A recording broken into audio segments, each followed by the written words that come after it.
Mark of the Beast by Sidney Watson. Chapter 9. The Dedication. Save for the Bible record of the opening of Solomon's Temple, Cohen and his colleague priest had no precedent upon which to base their order of procedure as regarded the official opening of the temple, and the consequent recommencement and re-establishment of the daily sacrifices. Then, too, the ideas of the Jew of the period as regarded worship were more or less of a hybrid character, while the modern repugnance to bloodshedding and all the consequent unpleasantness of the sacrificial ceremonies caused the Jewish leaders to construct a very much more simple ritual than anything approaching the original Mosaic standard. One thing had been decided by them in council, that was, to make this great epoch in their renationalization to synchronize with their New Year, which would properly fall the next month, on October 2nd, to be correct. The usual New Year's ceremony of shofar blowing would be observed. Cohen and his fellow priests were early at the temple, and long before the hour advertised on the programs, 7:30, every arrangement from their standpoint was complete. At 7 o'clock sharp, the gun was fired at the Palace Apollon, and the great silken flag with its covenant sign flew out upon the breeze. The whole city and its suburbs were astir. Suddenly a burst of brazen music rent the more or less silent air of the city, and Cohen and his fellow priests knew that the procession had started from the palace. Soon it was in sight. Oh, the wonder, the gorgeousness, the blasphemy of it! Riding on a white horse, there came first the standard-bearer. The heel of the standard pole was socketed in a deep barrel of leather that ran from the saddle to the stirrup. The rider was a man of enormous strength, and he had need to be, to bear the strain of the breeze that tugged at the many square yards of white silk of which the standard was composed.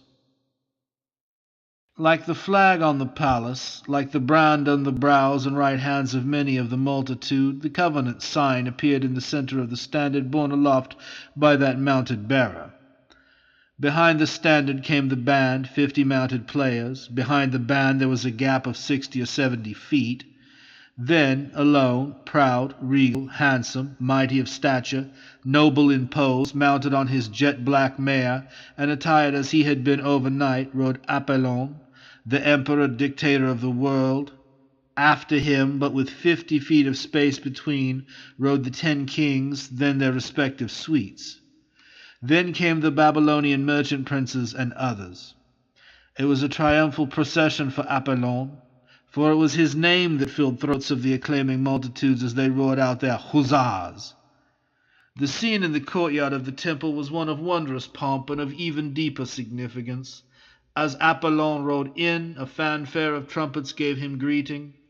Then, when the last intricate brazen note had sounded, the mighty multitude drowned even the memory of the trumpets by the deafening roar of their huzzahs. 10 bugles sounded silence. It took a full minute for the command to pass from lip to the uttermost reaches of the people.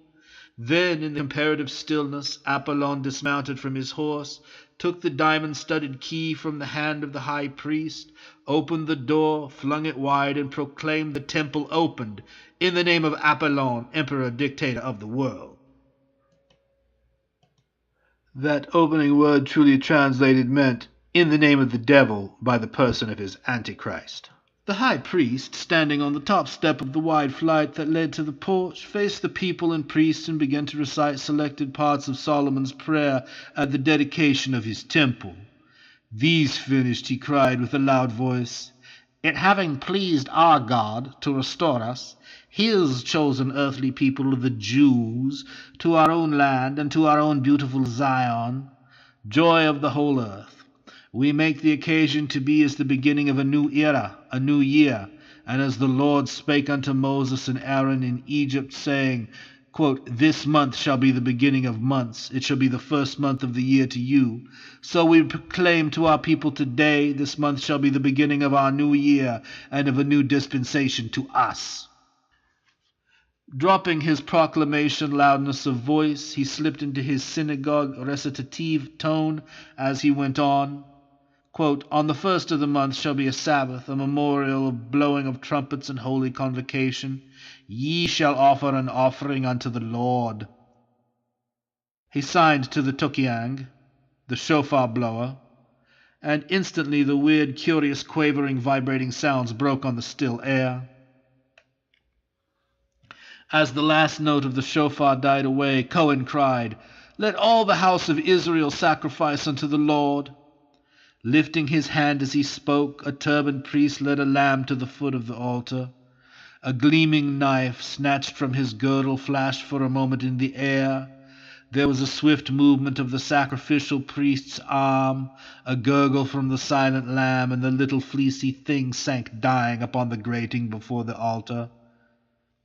Only those immediately near could see all that followed, until the moment when the carcass of the lamb was reared to the grating on the summit of the altar. A strange stillness rested upon the people gathered, as another turbaned priest brought a torch to fire the wood beneath the altar.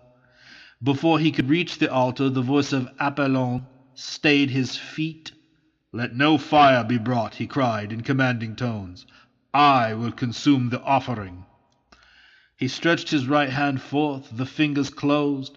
Then, opening his fingers, he drew back his arm suddenly, sharply, then jerked it forward again. It was the old mesmeric pass of the magicians. Instantly the interior of the altar blazed with long, fierce forks of many-colored flames, and as they finally resolved themselves into a blood-red, fiery cloud that hung over the sacrifice, the covenant sign floated in white amid the blood-red cloud. Another movement and the red cloud melted away, but like a quivering golden light the sign remained an instant hovering over the altar. When that too melted, it was seen that not a vestige of the Lamb was left. Awed and silent, the onlookers wondered. For a moment George Bullen was puzzled. Then he recalled the words of prophecy as regarded the Antichrist. "His coming is after the working of Satan, with all power and signs and lying wonders. And he doeth great wonders, so that he maketh fire come down from heaven on the earth in the sight of men, and deceiveth them that dwell on the earth by the means of those miracles which he had power to do." The greatest tribute that could have been given to the supernatural power exhibited by Apollon was the awed silence and the bowed heads of all who had witnessed his satanic miracle. Its effect upon Cohen and the rest of the Jews was, if possible, greater than upon any of the Gentiles who had witnessed the wonder. Upon the awed silence there suddenly fell a deep growl of thunder. The startled people lifted their heads. With almost an instantaneousness, the heavens darkened. It might well have been a moonless midnight, so dark did it suddenly become. The thunders roared and cannonaded, while fierce lightnings like liquid fires raced earthwards down the blackened heavens. No one, native of the land or foreigner, had ever known thunder or lightning such as now broke upon them. For days afterward men were as deaf as though born thus, stunned by the thunder, and scores lost their sight from the lightning's flash, never to recover it again. As sudden as the darkness, there now came a hurricane blast that tore at the temple walls, as if it would hurl its golden marbles into the valley below. No man could keep his footing in the courtyard or on that summit, and everyone flung themselves prone to the earth, save Apollon. He stood smiling his sardonic, contemptuous smile. Cohen and a few others crawled towards the wide, folding doors of the temple, but the hurricane was before them, and the doors slammed to and in some way jammed. The horses started in stampede, terrified by the storm. Apollon spoke the one word, "So," and they stood absolutely still, save for a long shuddering kind of shiver that ran through each beast at the same instant. Now for a few minutes the thunder roared louder and deeper, until it drowned the thunderous roar of the wind. Peal followed peal with hideous, horrible swiftness. The lightning was a succession of fierce, white ribbons of blood-red flaming fire. For 10 minutes this extraordinary storm raged. There was not one drop of rain. Then, with a suddenness only equaled by that of the starting of the storm, it ceased. The blackness of the heavens rolled away like mist before the rising sun, and while all the western horizon suddenly glowed with the fierce red glow of a furnace blaze, the sun appeared once more overhead, shining as though naught had happened. The procession now reformed in the order in which it had arrived, and to the lilt of the gay music of the powerful band the volatile spirits of the multitude revived, and the loud huzzas rent the air as Apollyon, the Antichrist, passed through the waiting masses of the people. George Bullen contrived to keep Apollyon full in view. In a general way, no item of the procession, of the ceremony at the temple, or of aught else had escaped him. But it was in and on Apollyon that his special attention had been concentrated. He watched the procession sweep through the great gateway of the emperor's palace. Then, when the last of the guests had passed in, the huge folding gates closed and the multitudes began to disperse. The vast bulk of the people were lodged outside the city and now poured out through the gates, for, with the practical rebuilding of the city, the exits had been made very numerous. Bullen was lodging with a Christian Syrian about half a mile outside the city. He moved on in a line with one of the Exodus stream. As he cleared the city, he became conscious that just ahead of him there was a great and ever-increasing gathering of people, a mighty throng, in fact. Arriving at the fringe of the crowd, which grew closer and closer, as well as greater every moment, he was amazed to see two very striking-looking Easterns, clothed in sackcloth and standing high upon a mound of stone. The appearance of the two men was extraordinary. The face of the elder of the two was cast in a wonderful mold. George Bullen was fairly well versed in the facial characteristics of all the known races, past as well as present, but this man's face bore no relation to any type he had ever seen depicted. Eastern it was, it is true, but unlike and more beautiful than anything he knew of. The calm of it was wondrous, and George involuntarily found himself saying over, "Thou wilt keep him in perfect peace whose mind is stayed on thee." And instantly there flashed upon him, in connection with that word, one other: Enoch walked with God, and was not, for God took him. He might be Enoch returned to earth, he told himself. The other man was a different specimen. His features were strongly Jewish marked.